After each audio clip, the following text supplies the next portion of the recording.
বিসমিল্লাহির রহমানির রহিম। দক্ষ জনশক্তি তৈরির কারিগর Roumari technical school and college. কল্পনা করুন একটি এলাকা, চারদিকে নদী বেষ্টিত, বারবার বন্যায় ক্ষতিগ্রস্ত, যোগাযোগ ব্যবস্থা দুর্বল, অথচ সেই অবহেলিত চরাঞ্চলেই দাঁড়িয়ে আছে এমন একটি শিক্ষা প্রতিষ্ঠান যা নীরবে বদলে দিচ্ছে হাজারো তরুণ তরুণীর ভাগ্য। নাম তার Rowmari technical school and college. এই কলেজ শুধু বই মুখস্থ করানোতে নয়, বরং দক্ষ জনশক্তি তৈরি করে দিচ্ছে যারা পড়াশোনা শেষ করেই চাকরি চাওয়া মানুষ নয়, বরং চাকরি সৃষ্টি করার মানুষ হয়ে উঠছে। প্রতিষ্ঠানের মূল পরিচয়: রংপুর বিভাগের কুড়িগ্রাম জেলার রৌমারী উপজেলায় অবস্থিত এই টেকনিক্যাল স্কুল অ্যান্ড কলেজটি 2002 সালে প্রতিষ্ঠিত হয়। বর্তমানে প্রতিষ্ঠানটিতে প্রায় 800+ শিক্ষার্থী এবং 30-35 জন শিক্ষক কর্মচারী রয়েছে। এটি কারিগরি শিক্ষার জন্য নিবেদিত একটি প্রতিষ্ঠান এবং EIIN নম্বর 132438। কিভাবে এই কলেজ দক্ষ জনশক্তি তৈরি করছে?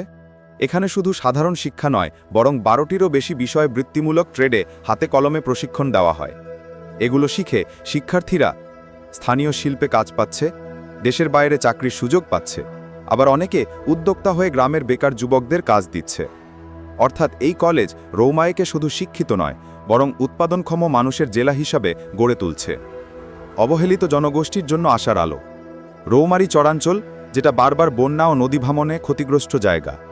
এখানকার অনেক শিক্ষার্থী প্রথম প্রজন্ম, যাদের পরিবারে কেউই আগে কলেজে পড়ার সুযোগ পায়নি। এই প্রতিষ্ঠান সেই অপ্রাপ্তশীল পরিবারগুলোর সন্তানদের স্কিলড হিউম্যান রিসোর্সে রূপান্তর করছে। এটাই সবচেয়ে বড় পরিবর্তন। অর্জন: 2022 সালে কুড়িগ্রাম জেলার প্রায় 75টি প্রতিষ্ঠানের মধ্যে শ্রেষ্ঠ কারিগরি প্রতিষ্ঠান হিসেবে স্বীকৃতি পেয়েছে Rowmari technical school and college.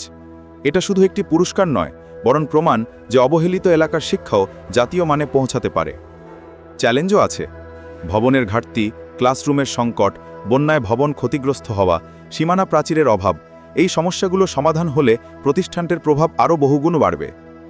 রৌমারীর মানুষ যদি এই প্রতিষ্ঠানকে শুধু একটা কলেজ হিসেবে না দেখে, বরং মানব সম্পদ তৈরির কারখানা হিসেবে দেখে, তাহলে বদলে যাবে পুরো অঞ্চল। যদি আপনি মনে করেন রৌমারী টেকনিক্যাল স্কুল অ্যান্ড কলেজকে আরও এগিয়ে নেওয়া উচিত, তাহলে এই পোস্টটি লাইক করুন, কমেন্ট করুন এবং শেয়ার করুন, কারণ সচেতনতা ছড়ানোই উন্নয়নের প্রথম ধাপ।